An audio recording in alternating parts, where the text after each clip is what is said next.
antsika mpanaraka ny Katesizin'ny karemy izay efa fanomeko moa amin'izao vanim-potoanan'ny karemy izao.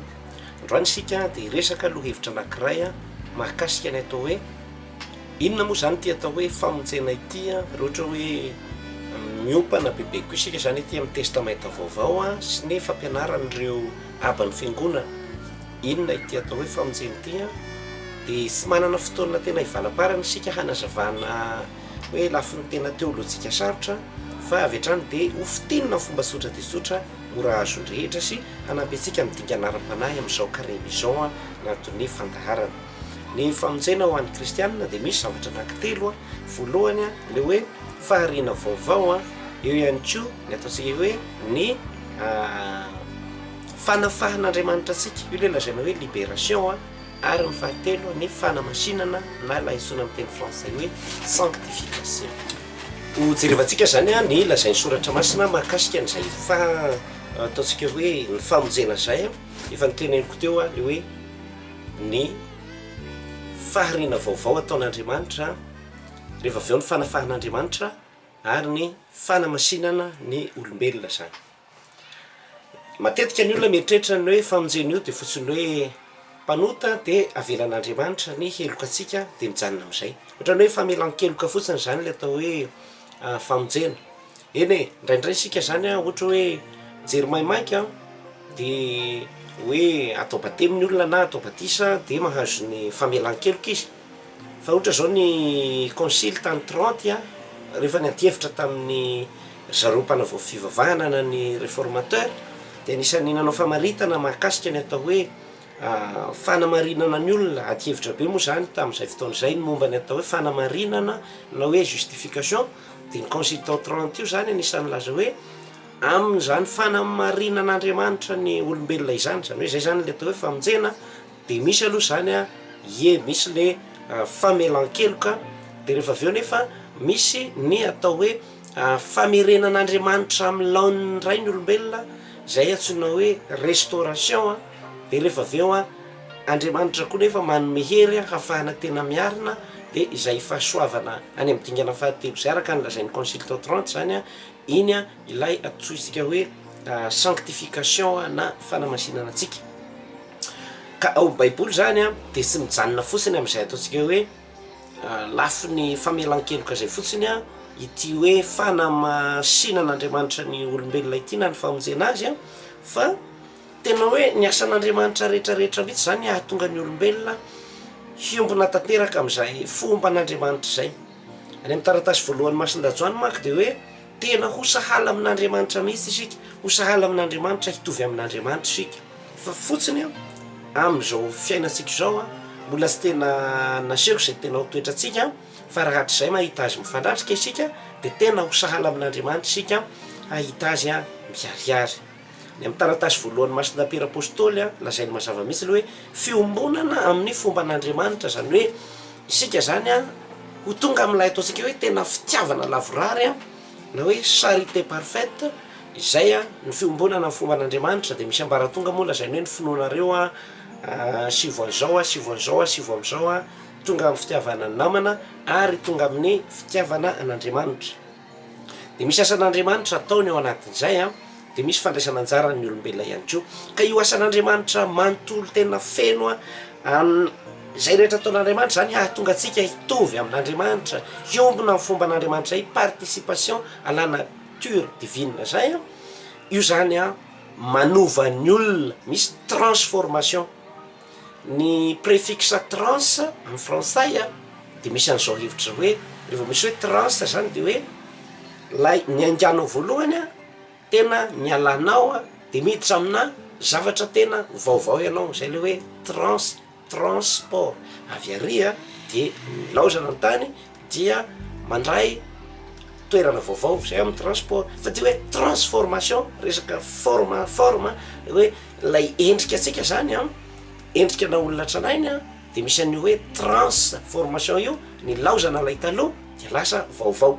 Ka ny famonjena zany dia io hoe transformation io na hoe fanovan'Andriamanitra ny olombelona hitovy aminy sy hifanahaka aminy. Fa etỳ tany izy mandeha miandalana santatra, fa raha hatr'izay hifanatrika amin'Andriamanitra sika. Io le lazain'ny teolojianina hoe ho tonga amin'ilay antsoina hoe vision béatifique, hahita maso an'Andriamanitra ao amin'ny asambarany sy ny vonainy sika de tena ho sahala aminy io. Ka misy dingana anankitelo no anatratrarana zany fiovanana transformation zany izay ataontsika hoe amonjen'Andriamanitra atsika olombelona. Voalohany efa nitenenina tamin'ny teny fampidirana teo eo le hoe zavaboary vaovao, ovan'Andriamanitra ho vaovao isika. Rehefa aveo afahan'Andriamanitra zay atao hoe libération, ary ny fahatelo fanamasinana sanctification. Reo zavatra telo reo zany tsy maintsy rehefantsika kristianina tsara, satria mandray anjara sika ao anatin'izay fa tsy hoe asan'Andriamanitra fotsiny io. Manana anjara toerana ngeda de ngeda ny asan'ny fahasoavana na hoe ny grâce am'izay hoe nouvelle création, libération ary sanctification zay. Mandray anjara betsaka zany ny asan'ny fahasoavana, fa misy fandraisana anjarantsika olombelona de ho jerevantsika, satria anisan'ny antony anaovana an'ity fantarana ity am'izao karemy zao hoe sao isika mijanona amin'ny zavazavatra ivela fotsiny de tsy mahatsapa ireo tanjona tiana hatongavanareo hoe tonga zavaboary vaovao avelonao ary miha afaka avelonao am'izay rehetra manandevo, indrindra ny fanandevozan'ny fahotana ary zay fahamasinana zay. Ireo moa zany ho jerentsika tsirairay reo zavatra anankitelo ireo. Amin'ny tantara-pamonjena rehetra manontolo zany de hitantaratra ireo zavatra anankitelo ireo, le hoe faharina, fanafahana ary fanamasinana izay. De mahomby ty karemy ataontsika mianakavy ty ry havana, re ohatra hoe tsapatsika hoe kay moa mikendry an'izany ireo ezaka samy hafa ataontsika, ny vavaka, ny fifadiakanina, eo ihany koa ny fanaovana asa fiatrana, mikendry atsika ho tonga zavaboary vaovao ho afaka am'izay rehetra manandevo atsika ary manamasina atsika zany zay. Jerevantsika ary lafiny voalohany endrika anankiray amin'ny famonjena, sy hoe voavonjin'Andriamanitra sika raha ohatra mahatsapa an'izay hoe miha zavaboary vaovao, mihatonga zavaboary vaovao. Ahoana ny lazain'ny soratra masina, satria ao amin'ny soratra masina no masakasika hevitra voalohany.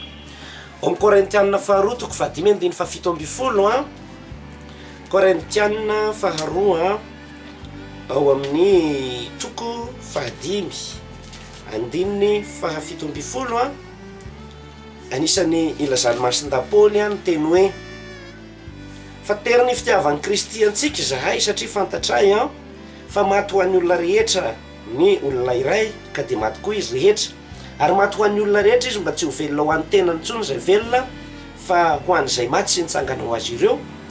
Koa de tsy mahalala olona araka ny nofo intsony zahay, ary na de nahalala ny Kristy araka ny nofo azy zahay de tsy araka izany intsony no hahalalana azy ankehitriny. Noho izany na iza ao amin'ny Kristy de zavaboary vaovao izy, ary lasa ny zavatra taloha fa indro tonga vaovao ny zavatra rehetra. Io andininy fahafito amby folo no anisan'ny tazontsika fa nivakiako moa zany ny teo amboniny mba ahazotsika an'izy io. Raha misy olona amin'ny Kristy Jesoa de tonga zavaboary vaovao izy, fa lasa ny zavatra taloha fa indro tonga vaovao ny zavatra rehetra. De andeha ho tohizako ny zavatra lazain'ny masin-dapoly tohin'io hoe ary tsy iza no hiaviany zavatra rehetra zany fa Andriamanitra zay nampihavana antsika tamin'ny indray tamin'ny alalan'i Jesosy Kristy, sady nanome anay ny fandaharam-pihavanana. Satria Andriamanitra no nampihavana an'izao tontolo zao amin'ny indray tamin'ny alalan'i Jesosy Kristy, ka sy nitana ny fahotany olona sy nametraka ny teny fampihavanana taminay. Ko sady solon'ny Kristy ary zay no irak'Andriamanitra koa, ka tahaka an'Andriamanitra no mananatra sy toy ny tenan'ny Kristy no mianta aminareo hoe mihavana re amin'Andriamanitra ianareo, fa hety izy lay tsy nahalala ota de nataony ota ho atsika mba ho tonga fahamarinan'Andriamanitra ao aminy isika. Manantanja amin'io de hoe raha misy olona ao amin'ny Kristy Jesoa, zany hoe kristianina izy, zavaboary vaovao izy, satria lasa ny zavatra taloha, tonga vaovao ny zavatra rehetra. Ka anatin'izay zany de miseho mazava va hoe ny famonjena ao amin'ny Kristy izay raisiny eo amin'ny batemy de le mahatonga atsika ho zavaboary vaovao, fahaterahana, ara-panahy, mahatonga atsika ho tena zanak'Andriamanitra. Ka rehefa zanak'Andriamanitra de tarihy ny fanahin'Andriamanitra ary manana ny fanahin'ny Kristy ao anatintsika isika. De mbola misy teny masin-dapoly ihany koa amin'ny Efezianina toko faharoa andiny fahafolo, Efezianina toko faharoa andiny fahafolo de ovakitsika hatreo amin'ny andiny faefatra mba hampazava tsara ny io andininy fahafolo amin'ny efezana toko faharoa io. Fandriamanitra zay manan-karena amin'ny famondram-po noho ny alehibe ny fitiavana izay nitiavany antsika, na de fonimbola maty ny fahotana azy sika no nahavelona antsika niaraka tamin'ny Kristy. Fahasoavana ny namonjenanareo, niara-natsangana isika sy niara-napetrany amin'ny Jesosy Kristy any an-danitra mba hanehony amin'ny andro ho avy ny habeny are-pahasoavana amin'ny hasaram-pony amintsika ao amin'ny Kristy Jesosy, satria fahasoavana no namonjenanareo fa tsy avy aminareo zany fa fanomezana avy amin'Andriamanitra, tsy avy amin'ny asa fa ndrao misy mirehareha, fa asany isika ary zava-bao nataony ao amin'ny Kristy Jesosy mba ho amin'ny asa soa vao mandra teo ataontsika. Tsarovinareo zay nitily araka nofo azy de ianareo antsoiny voaforantanana hoe tsy voafora, fa tamin'ny andro tany aloha ianareo de tsy nanana ny Kristy, voasaraka tamin'ny fikambanan'i Israely, olo ko azy tamin'ny fanekempanantenana, tsy nanana fanantenana ary tsy nanana an'Andriamanitra teo amin'izao tontolo zao.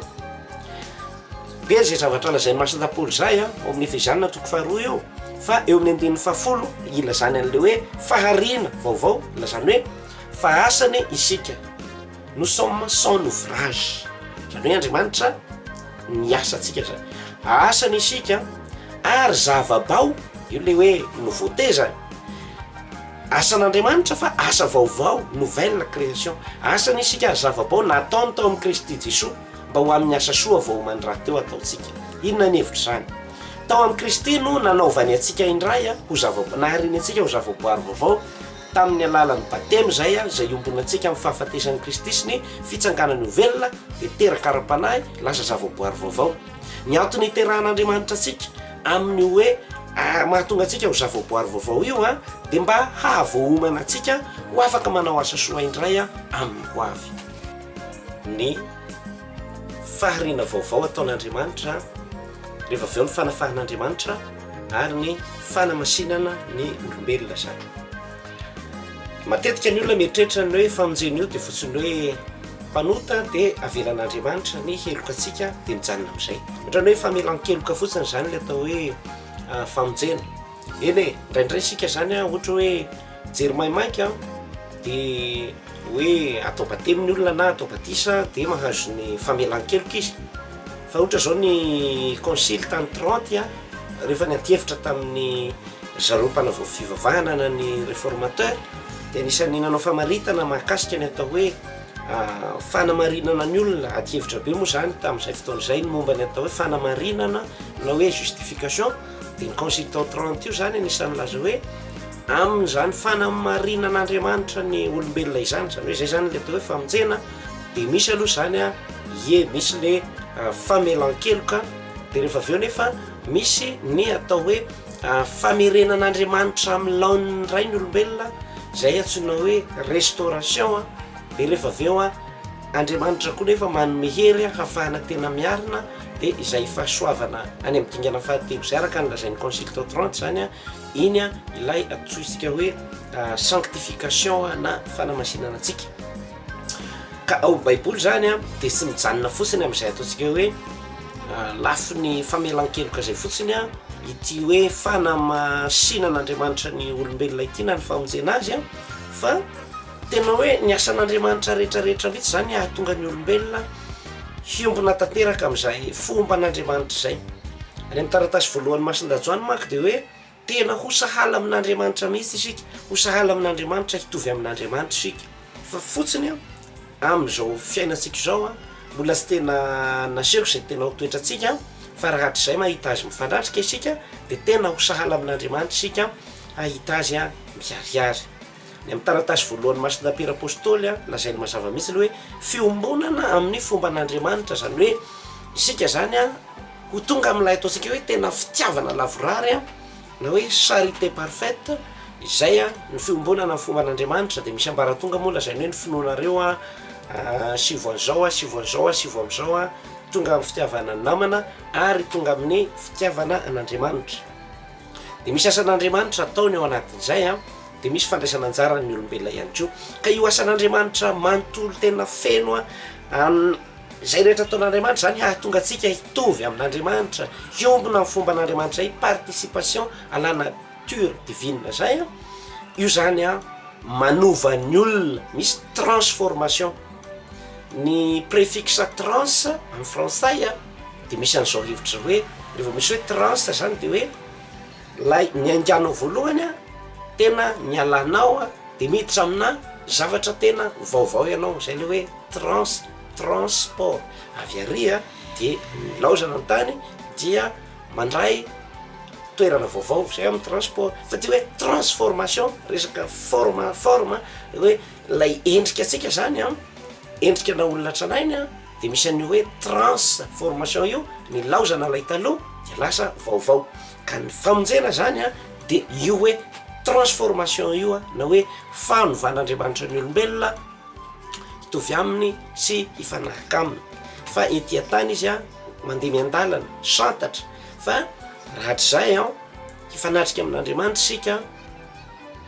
Io le lazain'ny teolojianina hoe ho tonga amin'ilay antsoina hoe vision béatifique, hahita maso an'Andriamanitra ao amin'ny asambarany sy ny vonainy sika de tena ho sahala aminy io. Ka misy dingana anankitelo no anatratrarana zany fiovana na transformation zany izay ataontsika hoe amonjen'Andriamanitra atsika olombelona. Voalohany efa nitenenina tamin'ny teny fampidirana teo eo le hoe zavaboary vaovao, ovan'Andriamanitra ho vaovao isika. Rehefa aveo afahan'Andriamanitra zay atao hoe libération, ary ny fahatelo fanamasinana sanctification. Reo zavatra telo reo zany tsy maintsy rehefantsika kristianina tsara satria mandray anjara sika ao anatin'izay fa tsy hoe asan'Andriamanitra fotsiny io. Manana tsara toerana ngeda de ngeda ny asan'ny fahasoavana na hoe ny grâce am'izay hoe nouvelle création, libération ary sanctification zay. Mandray anjara betsaka zany ny asan'ny fahasoavana fa misy fandraisana anjarantsika olombelona de ho jerevantsika satria anisan'ny antony anaovana an'ity fantarana ity am'izao karemy zao hoe sao isika mijanona amin'ny zavazavatra ivela fotsiny de tsy mahatsapa ireo tanjona tena hatongavanareo hoe tonga zavaboary vaovao aveanao ary miha afaka aveanao am'izay rehetra manandevo indrindra ny fanandevozan'ny fahotana ary zay fahamasinan'izay. Ireo moa zany ho jerentsika tsirairay reo zavatra anankitelo ireo. Amin'ny tantara-pamonjena rehetra manontolo zany de hitantaratra ireo zavatra anankitelo ireo le hoe faharina, fanafahana ary fanamasinana izay. De mahomby ty karemy ataontsika mianakavy ty ry havana reo ohatra hoe tsapatsika hoe kay moa mikendry an'izany ireo ezaka samihafa ataontsika, ny vavaka, ny fifadiakanina, eo ihany koa ny fanaovana asa fiatrana, mikendry atsika ho tonga zavaboary vaovao ho afaka am'izay rehetra manandevo atsika ary manamasina atsika zany zay.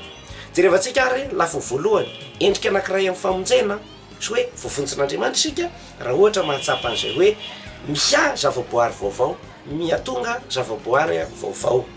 Ahoana ny lazain'ny soratra masina satria amin'ny soratra masina masakasika hevitra voalohany ao amin'ny Korintianina faharoa toko fahadimy andiny fahafito amby folo Korintianina faharoa ao amin'ny toko fahadimy andininy fahafito amby folo anisany ilazany masin-dapoly ny teny hoe fa teriny fitiavan'ny Kristy antsika zahay satria fantatray fa maty ho an'ny olona rehetra ny olona iray ka de maty koa izy rehetra, ary maty ho an'ny olona rehetra izy mba tsy ho velona ho an'ny tenany intsony zay velona fa ho an'izay maty sy nitsangana ho azy ireo.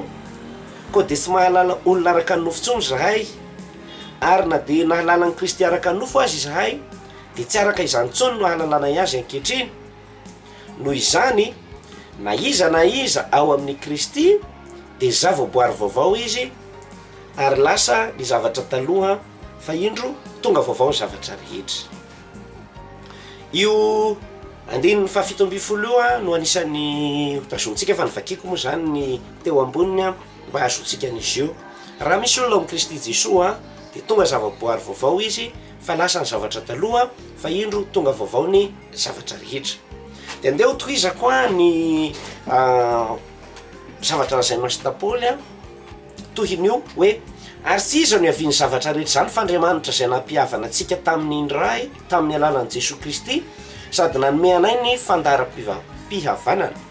Satria Andriamanitra no nampihavana an'izao tontolo zao amin'ny indray tamin'ny alalan'i Jesosy Kristy ka sy nitana ny fahotan'ny olona sy nametraka ny teny fampihavanana taminay. Ko sady solon'ny Kristy ary zay no irak'Andriamanitra koa ka tahaka an'Andriamanitra no mananatra sy toy ny tenan'ny Kristy no miata aminareo hoe mihavanareo amin'Andriamanitra ianareo fa hety izy lay tsy nahalala ota dia nataony ota ho antsika mba ho tonga fahamarinan'Andriamanitra ao aminy isika. Manan-danja amin'io a dia hoe raha misy olona ao amin'ny Kristy Jesoa, zany hoe kristianina izy, zavaboary vaovao izy satria lasa ny zavatra taloha, tonga vaovao ny zavatra rehetra. Ka anatin'izay zany dia miseho mazava va hoe ny famonjena ao amin'ny Kristy izay raisiny eo amin'ny batemy dia le mahatonga antsika ho zavaboary vaovao, fahaterahana, ara-panahy, mahatonga antsika ho tena zanak'Andriamanitra. Ka rehefa zanak'Andriamanitra dia taria ny fanahin'Andriamanitra ary manana ny fanahin'ny Kristy ao anatintsika isika. Dia mbola misy teny masindapoly ihany koa amin'ny Efezianina toko faharoa andiny fahafolo, Efezianina toko faharoa andiny fahafolo dia ovakitsika hatreo amin'ny andiny fahaefatra mba hampazava tsara ny io andininy fahafolo amin'ny Efezianina toko faharoa io.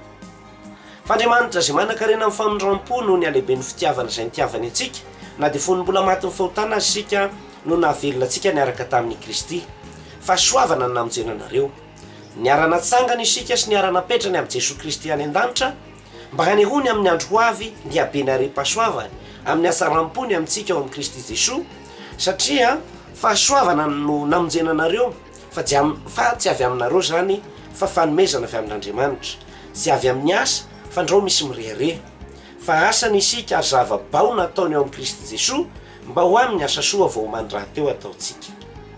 Tsarovinareo zay mitily araka nofo ary dia ianareo antsoiny voaforan-tanana hoe tsy voafora, fa tamin'ny andro tany aloha ianareo dia tsy nanana ny Kristy, voasaraka tamin'ny fikambanan'i Israely, olo ko azy tamin'ny fanekem-panantenana, tsy nanana fanantenana ary tsy nanana n'Andriamanitra teo amin'izao tontolo izao. Be zay zavatra lazain'ny masindapoly zay ao amin'ny Efezianina toko faharoa eo, fa eo amin'ny andininy fahafolo ilazany an'le hoe fahariana vaovao, ilazany hoe fa asany isika, nous sommes son ouvrage, zany hoe Andriamanitra niasa antsika zany, asany isika ary zava-bao, io le hoe nouveauté zany, asan'Andriamanitra fa asa vaovao, nouvelle création, asany isika ary zava-bao nataony tao amin'ny Kristy Jesosy mba ho amin'ny asa soa vao omany raha teo ataontsika. Inona ny hevitra zany? Tao amin'ny Kristy no nanaovany antsika indray ho nahariny antsika ho zavaboary vaovao tamin'ny alalan'ny batemy zay zay iombona antsika amin'ny fahafatesan'ny Kristy sy ny fitsanganany ovelona dia teraka. Ka raha jerevana zany amin'ireo andinin-tsoratra masina anankiroa nresahan'ny masindapoly teo reo dia zao ny zavatra azontsika mihezana an'izay rehetra izay mahakasika ny famonjena. Ny famonjena dia asan'ilay Andriamanitra pahary, tsy ilay hoe nahary antsika tamin'ny voalohany napisy hoe misy andaontsika na olombelona ihany, fa misy fahariana vaovao ataon'Andriamanitra ao amin'ny Kristy amin'ny alalan'ny batemy izay hiterahana antsika amin'ny fiainam-baovao, ahafatesantsika amin'ny fahotana, ialantsika amin'ny toetran'olona tranainy, fa mahatonga antsika hitsangana ara-panahy ho zavaboary vaovao ao amin'ny Kristy. Ka mitovy amin'ny naharin'Andriamanitra ny zao tontolo zao tany amin'ny fiantohana ihany zany no ahariny indray ao amin'ny Kristy amin'ny alalan'ny batemy sy ireo fahasoavana ara-tsakramenta samihafa, ireny no anavoazan'Andriamanitra antsika zany isika izay olombelona noratrain'ny fahotana dia averin'Andriamanitra amin'ny laoniny indray. Ka amin'izao karemy zao dia anisan'ny tanjona amin'ny karemy ny hahatonga antsika amin'ny hoe le fahariana voalohany. Raha naharin'ny olombelon'Andriamanitra tamin'ny voalohany eo amin'ny Jenezy toko faharoa andiny fahafito dia hoe nalainy tamin'ny vovotany isika, dia ampahatsiahivina indray amin'ny fihosorana lavenina amin'ny alarobia lavenina, mampahatsiary hoe ianao ny ka nalaina tamin'ny vovoka ary hiverina vovoka ianao. Kanefa izay fahariana izay satria tsika efa manana ny Kristy dia hotsika hoe fa ny tena naharin'Andriamanitra antsika indrindra ary tena tsara kokoa dia le fahariana faharoa, fahariana vaovao amin'ny alalan'ny sakramenta, indrindra ny sakramentany batemy. Io sakramentany batemy io mbola mitohy amin'ny sakramentany fampihavanana izay tohy ny batemy sakramenta faharoa seranam-pamindram-po aorian'ny batemy. Dia rehefa avy eo ireo vakiteny lazain'ny masindapoly ny dinitsika teo reo koa dia maneho endrika fitsanganako velona amin'ny alalan'ny fahasoavana zany, fitsanganana ara-panahy. Ireo aban'ny fiangonana tataon'ny eglizy misy moa ny aba latinina tany andrefana nisy ireo abagrika fa samy manana ny zavatra lazainy ireo mahakasika an'izany dia misy vitsivitsy mba nosongaiko no fatenako ifampizarana amintsika amin'izao karemy izao. Masinday Irénée tany Lyon dia nilaza an'izao hoe lay tenin'Andriamanitra dia tonga olombelona izy mba hanamboatra indray ny olombelona sy hamerina ho aminy ny endrika Andriamanitra. Ilay tenin'Andriamanitra dia tonga olombelona mba hanamboatra indray ny olona sy hamerina ho aminy ilay endrika Andriamanitra. Satria ho an'ity olomasina Masinday Irénée eveka tany Lyon ity zany ny famonjenany azy dia le hoe akapoka Andriamanitra ao amin'ny Kristy indray ny zavatra rehetra avondron'Andriamanitra. Avondron'Andriamanitra ao amin'ny Kristy ny zavatra rehetra naely ny fahotana sy naparitany sy noravainy fahotana ny tokony fizotra ny zavaboary rehetra hitodika ao amin'Andriamanitra dia averiny amin'ny laoniny zany. Zay ny antsoina hoe théologie de la récapitulation, anisan'ny amin'ny fampianaran'ny Masinday Irénée tany Lyon zany zay. Drala hoe manomboka tantara vaovao indray zany, manoratra tantara vaovao indray zany Kristy eo amin'ny tantaran'ny olombelona mba hanasitrana azy tamin'ny fahatongavany nofo. Masinday Atanazy tany Egypte, tany Alexandrie, Masinday Atanazy milaza teny mitovitovy amin'izay koa fa izao indray ny ilazany azy hoe ny teny, zany hoe le verbe no teny ampiasainy, ny teny dia tonga olombelona mba hahatonga ny olona ho havaozina indray sy ho lasa miha Andriamanitra. Le verbe s'est fait homme afin que l'homme soit renouvelé et divinisé. Zay zany tenen'ny Masinday Atanazy tany Egypte aty. Ahonary ny ampiarana zany amin'ny karemy. Dia zao le izy tian'Andriamanitra ny hanavao indray ny fotsika, zay le fahariana vaovao. Ary eo amin'ny salamo nataon'i Davida la efa niresahako teto tamin'ny Katesizin'ny tany aloha, salamo 150 na 150, lay miteny hoe Andriamanitra manaova fo vaovao indray fo madio vaovao ato amiko, maharia fo vaovao indray madio ato amiko Andriamanitra. Zany ny karemy ity zany dia karazana hoe genèse vaovao any fanahintsika, genèse vaovao na hoe fahariana vaovao, fiandohana vaovao indray ho any fanahintsika ny karemy. Mila ny fandraisantsika anjara nefa zany. Andriamanitra efa nanomeny anjarana izy amin'ny alalan'i Kristy, fa isika mandray anjara amin'ny teny hoe isika mihitsy no manapa-kevitra hitodika io valalana, zay no antsoina hoe conversion. Isika ihany koa miaiky ny fahotantsika, ary zay no antsoina hoe confesse, ary rehefa avy eo le faniriana lalina ao anatin'ny fotsika hoe tena te hanova fiainana, te hanova famindra aho zay zany fandraisantsika anjara. Fa raha tsy misy an'izay hoe isika mandray anjara amin'ny fibebahana, amin'ny fiekekeloka, amin'ny confesse ary faniriana marina zany tena ataontsika hoe désir sincère hoe hiova fiainana ianao dia azoko lazaina ihany hoe somary mandringa ny karemy ary sy tratra ny tanjona. Faharoa endrika anankiray ny famonjena dia ny antsoina hoe fanafahana, libération. Dia hojerentsika indray ny fototra ara-soratra masina mahakasika an'izany. Ny baiboly ihany koa dia maneho zany fa ny famonjena dia toy ny ataontsika hoe fanafahana. Anisan'ny anankiray zao fanafahana avy hatrany ny saintsika dia miazakazaka mankany amin'ny Exode le hoe fanafahan'Andriamanitra nivoaka Israely avy any Egypte. Fa alohan'izay amin'ny fomba fiteny ara-baiboly zany dia lazainy hoe chaos na hoe néant, ilay hoe zao tontolo zao talohan'ny faharian'Andriamanitra dia tsy nisy faona. Zany ny teny hoe faona zany aza mety hoe fa tena hoe chaos, tsisy ninninona zany. Nafahan'Andriamanitra tamin'izany tsy fisina sy tsinotsinony zany zao tontolo zao dia nataon'Andriamanitra lasa misy, afaka avy any amin'ny tsy fisina tonga any amin'ny misy, zay ny voalohany. Fa io tany Egypte io indrindraindrindra le hoe nandevozina reo vahoakareo dia nafahan'Andriamanitra tamin'ny tanana mahery sy sandro mafonja dia tafita ho any amin'ny fahafahana. Zay zany endrika anankiray ny famonjena. Ka io tantaran'ny Israely io ny Exode le nanafahan'Andriamanitra azy anisany manandanja ary iverimberena ny soratra masina foana na amin'ny salamo aza mijery an'izay famonjena zay. Dia io fanafahanan'ny Israely tany Egypte io zany no fototra ara-soratra masina anisany ngeza indrindra aloha. Fandehantsika satria antsika aty amin'ny vanim-potoana kristianina dia hoe ahoana lazain'ny testamenta vaovao dia Masinda Paoly ao amin'ny Galata toko 5 vao manomboka an'io toko io izy dia miteny mazava izy hoe efa navotany Kristy ho amin'ny fahafahana isika. Zany hoe nisy zavatra nanandevo zany. Amin'ny olatsoratra io zany ny contexte dia hoe ny lalàna jody sy ny sisa io. Dia hoe isika kristianina dia navotany Kristy ho amin'ny fahafahana. Dia amporisihany hoe ka mijoroa amin'izany fa zametina hampidirina amin'ny jogany fanandevozana intsony.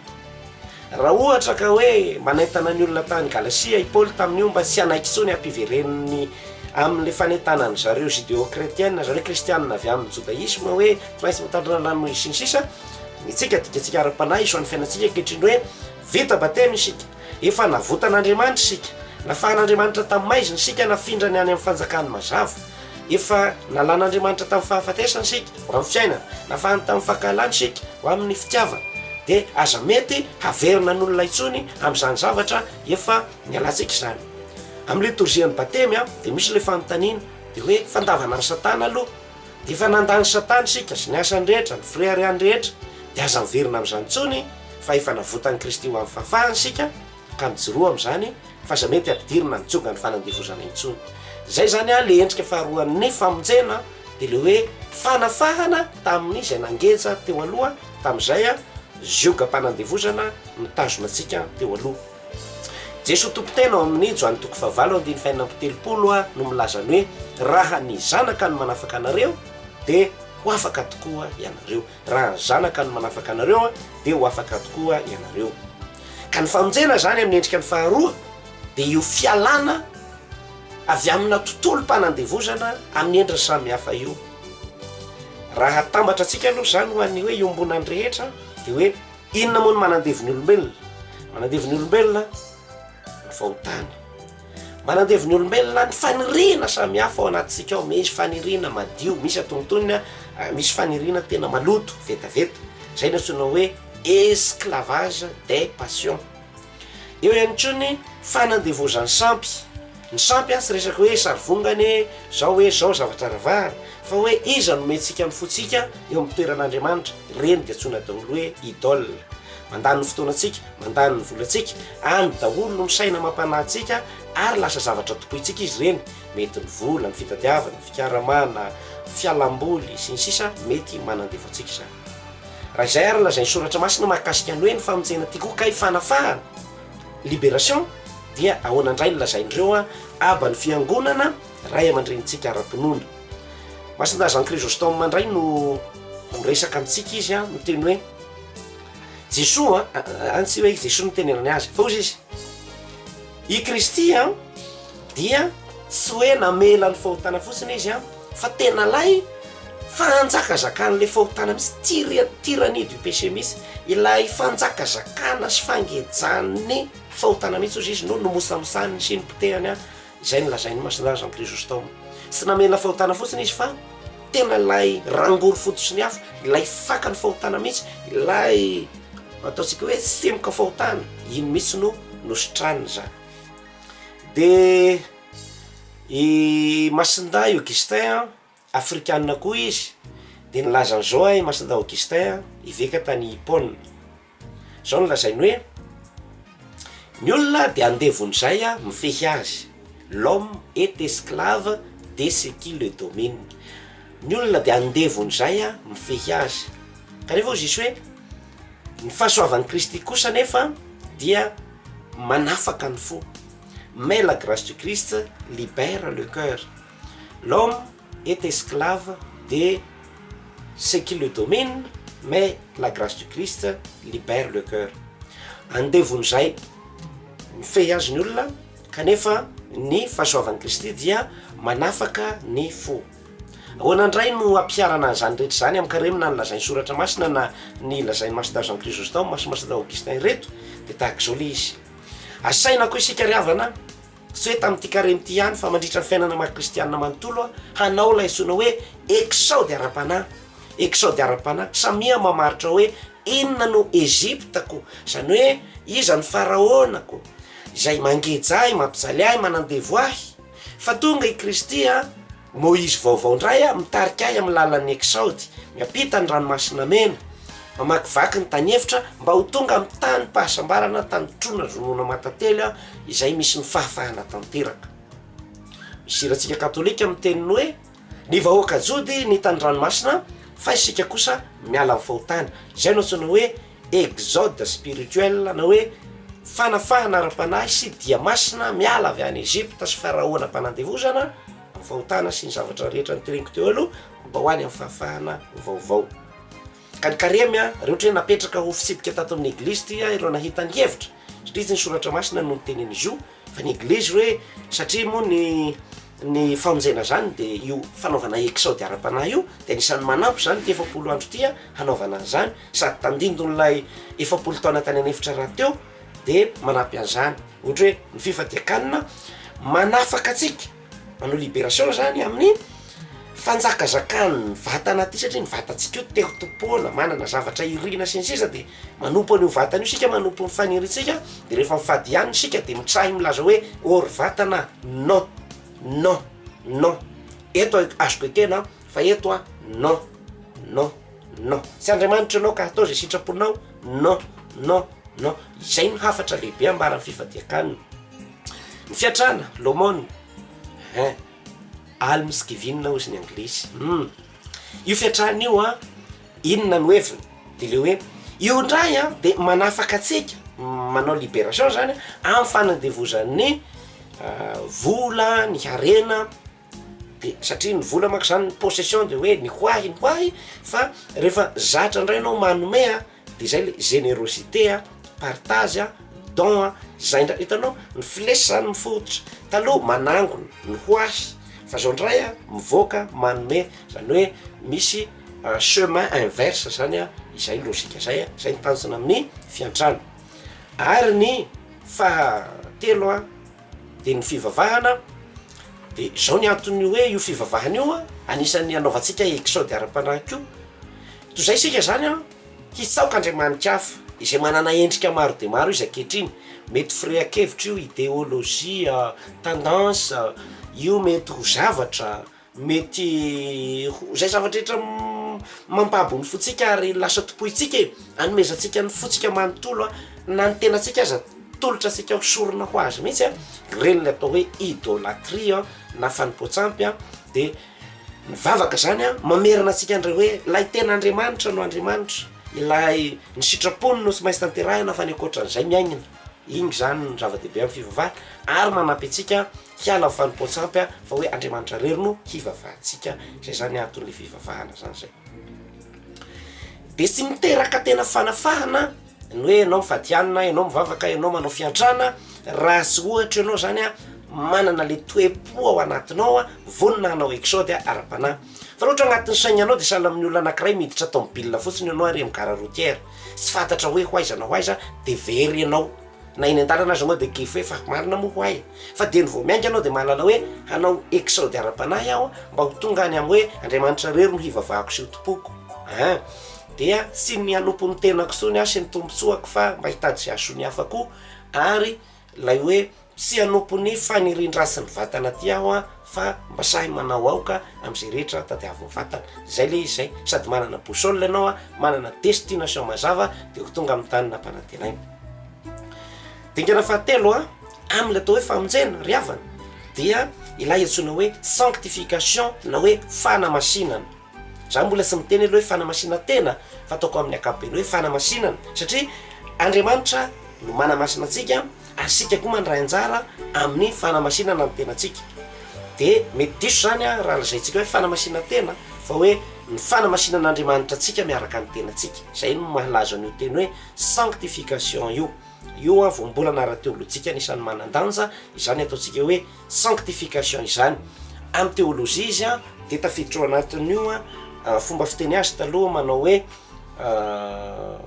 anthropologie théologique fa ilazana azy koa ny atao hoe théologie de la grâce any zany no iresahana an'izy io rehefa miresaka makasika ny sacrament isika sy ny sisa any no iresahana an'izany ka ity a fanamasinana itsika ty zany a endrika anankiray ny famonjena ihany ko de mba ho resahantsika io lafiny fahatelo io ry havana ao ny tena ahitana le hoe transformation intérieure tena misy zavatra ovain'Andriamanitra ao anatsika ao anatsika ao zay zany le fanamasinana de ny rehefa miteny zany hoe mako fanamasinana zany de tonga anaty saitsika hoe misy zavatra tsy masina misy zavatra zany tsy masina iny le sarambabe andavanandro ordinaire de le fiainan'ny olombelona tsisy Andriamanitra sy ny sisa de mitovy amin'ny fanaon'ny olona amin'ny fiainana fa ovain'Andriamanitra sika hiavaka de tafiditra ao anatin'izay le fanamasinana atsika zany inona ny lazainy soratra masina masinda Paoly anisany miresaka be dehibe mahakasika zany a andray atsika aloha zany eo amin'ny tesalonisianina voalohany toko faefatra andiny fahatelo, teny hoe ny hanamasina ny tenatsika no sitrapon'Andriamanitra. Voici la volonté de Dieu, votre sanctification. Izay ny sitrapon'Andriamanitra hozy masindapoly amin'ny taratasy nalefa no an'ny kristianina tany Tesalonika, taratasy voalohany toko faefatra andiny fahatelo. Ny sitrapon'Andriamanitra zao le izy, agnareo masina, zay ny sitrapon'Andriamanitra, zay zany ny tian'Andriamanitra, zay ny mahafaly an'Andriamanitra, zany ny etaetan'Andriamanitra, zany ny fanerin'Andriamanitra. De mbola masindapoly ihany koa no miteny ao amin'ny Korintianina faharoa toko fahatelo andiny fahavalo ambin'ny folo, miteny masindapoly ao miteny hoe zao nolazainy masindapoly ao hoe ao vakiko aloha hatrany amin'ny andininy fahadimy mba hampazava tsara.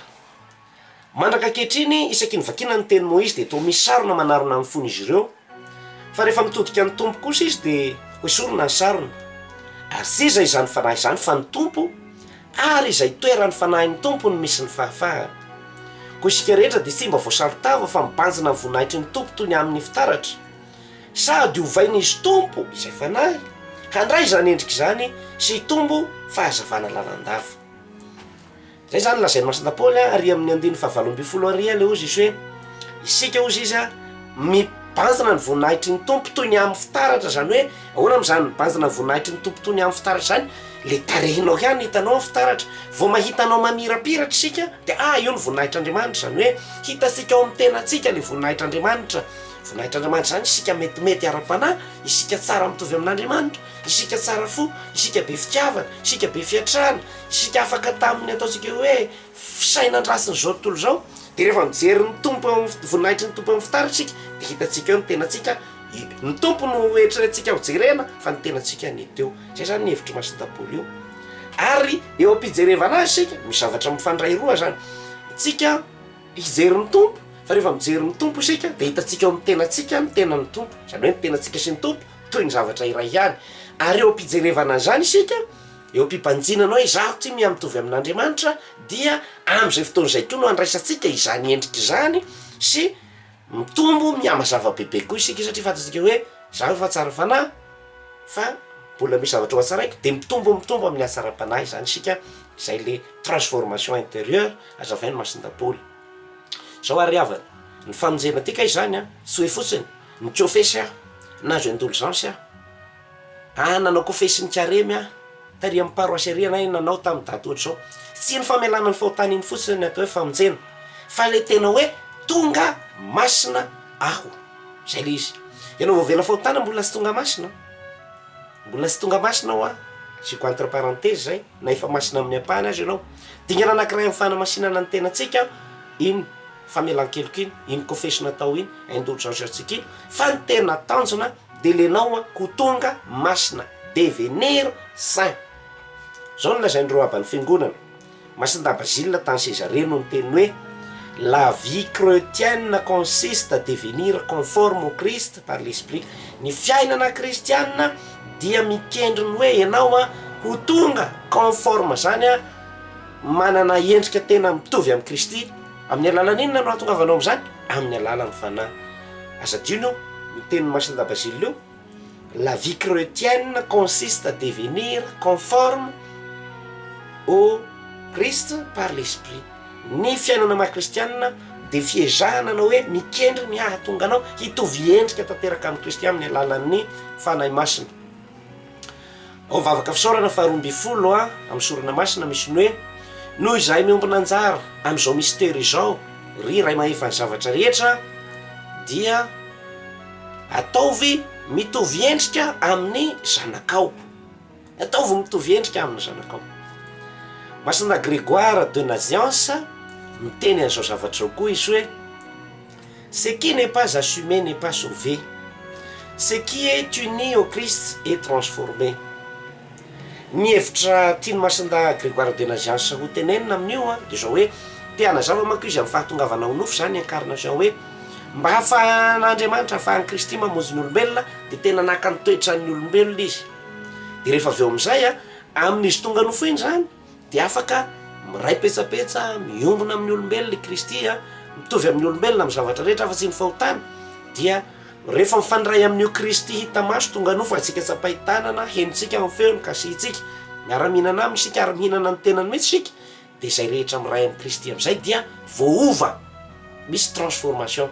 Andray ohatra kaiky dia kaika rehefa mandray communion zany isika dia uni au Christ, dia tokony transformer, miova, lasa mandray an'izay hoe conformité configuration mitovy amin'ny Kristy zay. Hoanary ny fandraisany ty lafiny fahatelo ty amin'ny karemy maraparanantsika amin'ny fandarana.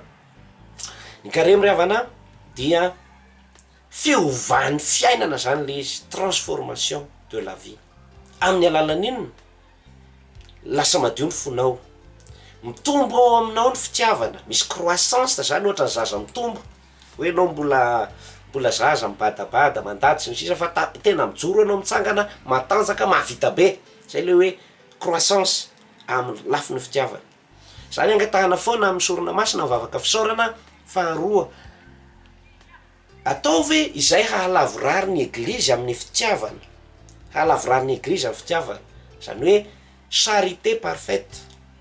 Rehefa nanavao ny fiainan'ny religiosy ny concile dia io no teny voalohany le hoe perfecte caritatis, ny fahalavorarian'ny fitiavana ny tanjona amin'ny fiainan'ny religiosy. Ary sika mahita ny zavatra ataon'ny religiosy dia sika koa mitombo mihalavorary amin'ny fitiavana zany. Zay miamadio ny fotsika mitombo miha olon-dehibe sika amin'ny lafin'ny fiainana ny fitiavana charité ary manahaka ny Kristy, imitation du Christ. Io fa tenenjere raha misy te hanaraka kisy andanteny sy torany azo fijaliany ary hanaraka azy le manaraka ny Kristy eto suivre ces exemples, suivre le modèle qu'il donne, ilay modèle omena, zany hoe imitation, fanahafana any Kristy ny hevitrany hoe aokisy hanaraka. Masinda Augustin no miteny hoe mandio ny fanahy ny fivadiakanina ary manandratra ny fanahy ary mahatonga ny nofo hilavolefona eo anatrehan'ny fanahy zany. Ka rehefa tambatra antsika zany reo dingana telo reto amaranantsika amin'ny fandarana ary mpianatsaina dia tahaka izao zany izy zavatra telo tsy misaraka ny ataontsika hoe Andriamanitra manavao ny fotsika, Andriamanitra manafaka atsika tao amin'izay nanandevozan'ny fahotanantsika mba hahatonga atsika olona afaka, ary mbola Andriamanitra koa no manamasina atsika amin'ny alalan'ny fanahy masina izay narotsany ao anatin'ny fotsika ao. Ka ity karemy ty ry havana tsy hoe fotsiny lalana fohezaka kely hoe satria sika hanao paka amin'ny dady tahaka izao dia manao an'ity karemy ty fa tena hoe lalana mitondra amin'le tena paka izy ty. Ny tena paka zany dia zao, raha i Kristy nitsangako velona résurrection dia sika kosa tonga amin'le hoe fitsanganako velona, lasa manana toetra vaovao, misy an'le ataontsika hoe zany tonga zavaboary vaovao tsika zay loatra ny hoe nouvelle création. Kristy tonga eo amin'ny lacroix mizomamasina manafaka atsika ndray izy amin'ny fahotana, ary isika koa afaka miteny tahaka ny Paoly hoe voafasika aho am'izao, voafasika am'izao tontolo zao aho, zany hoe raikitra ny tanako voafasika mihazo fizaliana aho am'izao tontolo zao, zany hoe tsy afaka hileba am'izao tontolo zao voafasika efa raikitra koa ny tanako, satria afaka mifahotana aho misitaka am'izao tontolo zao, voafasika eto amin'ny Kristy aho dia baibay iry fahotaniry am'izao tontolo zao fa aho miatony eto. Ary ny fahatelo dia le fanomezan'Andriamanitra ny fanahy masina, iny le fanamasinana zany. Ry havana natao ty fandarany ty sao misy mako nanao karemy nefa tsy mahatratra ny tanjona tianao tratra ho aminy. Ka dia raha sisy ho faharim-baovao io sy fiovana vaovao io dia mbola mijanona amin'le toetranao taloha sy ny toe-ponao taloha ihany ianao, dia mialatsiny mampalahelo ianao. Raha sisy fahafahana zany hoe lasa mba afaka ianao tamin'izay nanandevo anao na tsy ho zato sanjaty fa amin'ny apahany, dia mbola andevo ihany ianao, dia mbola miverina amin'ny zavatra nanandevo anao hatrany ianao. Raha sisy ho fanamasinana io, sanctification io, dia tsy tena misy fiainana tena miova amintsika. Ka sahala hoe discipline fotsiny le karemy, sisy desera am'izao, tany amin'ny seminaire zany tatita lakamisy sisy desera, lahady ohatr'izao sisy divay, dia mba arosaka eto izay kiraro mba azontsika zaraina amin'ny namana sisy discipline ny karemy, lasa tradition fotsiny. Io ry fanaon'ny eglizy rehefa amin'ny fotoana makatra vary sy fotoanan'ny poma zao dia karemy hoe manao ramadan silamo, dia tsika koa mba manao tradition, lasa fombafomba ara-piarahamonina fotsiny le izy, dia lasa diso hevitra zay. Fantanjona antsika dia misy transformation spirituelle, tena fiovana ara-panahy zany eo amintsika. Ry havana am'izao karemy zao a de zavatra roa no mifanena sy miara-miasa eo fahasoavan'Andriamanitra ary eo a lay anjara mba ataotsika olombelona izay. Andriamanitra no manao ny zavatra mialoha ary manao ny ampahanibetsaka kanefa miandry ny valitenitsika Andriamanitra zay. Araka ilay tenen'ny Masina Paoly any amin'ny Filipianina toko faharoa andiny faharoa amby folo ka hatramin'ny fahatelo amby folo a manao hoe miasa ho amin'ny famonjena ny fanahinareo a satria Andriamanitra no manao ao amintsika ny mikasa sy ny manao. Travaillez à votre salut car c'est Dieu qui produit en vous et le vouloir et le faire. Zay zany le tenen'ny Masina Paoly ao amin'io a Filipianina toko faharoa andiny faharoa amby folo ka hatramin'ny fahatelo amby folo eo. Ry havana am'izao karemy zao Andriamanitra de tianysika zany a mba ho lasa zavaboary vaovao, tianysika ho afaka, tianysika ho masina ka engany paka zay fakaiky mba tsy hoe hakalazantsika fotsiny hoe fitsanganan'i Jesoa velona ka irahantsika hoe nitsangana tamin'ny maty Jesoa mpamonjy antsika sy ny sisa fotsiny sy ny nandresin'ny tompontsika fa ny fiainantsika mihitsy a no hitsapantsika hoe nitsangako velona ihany koa ao anatintsika ao a ary zay fitsanganako velona ao anatin'izay a miseho azy amin'ny fihetsika sy ny fitondrantenantsika ny fifandraisantsika. Raha karemy tsy miteraka fiovana de herim-po verimaina ohatran'ilay sahona mitety-painga. Sotra tsika nanaraka ny fandarana hatramin'ny